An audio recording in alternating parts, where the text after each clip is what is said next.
C'est effectivement important d'avoir une journée internationale de la femme, parce que ça concerne les femmes du monde entier. Maintenant, je considère que c'est tous les jours qu'il faut travailler à l'égalité homme-femme.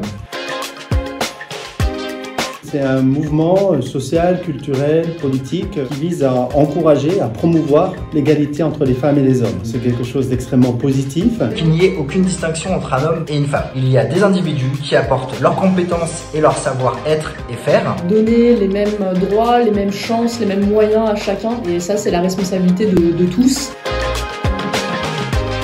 C'est vraiment de pouvoir voir des femmes à tout type de poste, de sentir une réelle volonté de faire cette entreprise la plus mixte possible. On pense souvent que les commerciaux sont des hommes, et bien dans notre équipe, c'est pas le cas, on est une majorité de femmes, et je pense que c'est un petit plus concernant la confiance de nos clients. Ma condition de femme n'impacte pas mon quotidien. Les accords QVT qui ont été signés prévoient la mise en place notamment de mesures telles que la parentalité, qui permettent de renforcer le sentiment de bien-être des femmes au travail.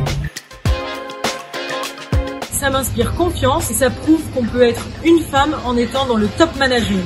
Ça démontre à quel point les opportunités de carrière et d'évolution pour les femmes au sein de Ceintury sont accessibles.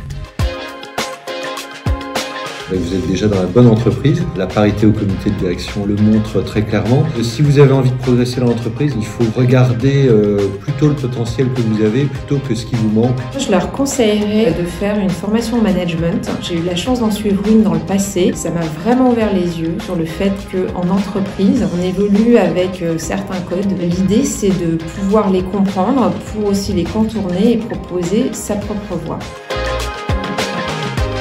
Évidemment, je me rappelle notamment d'une fois où j'ai été promue à un poste en même temps qu'un de mes confrères hommes et j'ai dû redoubler d'efforts pour prouver que j'avais bien ma place. Et mon succès a été de rester moi-même dans ce parcours. Oui, j'ai eu la chance à plusieurs reprises d'avoir une femme comme boss. Je ne considère pas que le leadership soit une question de sexe, une question d'empathie, d'entraînement, d'accompagnement. La question des mentors femmes est importante pour moi. J'ai été plutôt élevé par des femmes et j'ai eu la chance, quand j'ai commencé à travailler, d'avoir 2 patronnes. Et donc ça m'a, je pense, aidé à ouvrir les yeux sur l'égalité homme-femme et l'intérêt de travailler en mixité. Il faut oser. Entretenez votre réseau. Oser le changement, oser faire changer les choses. Toujours se dire que tout est possible et réfléchir à ce qui va rendre les choses possibles plutôt que ce qui va les rendre impossibles.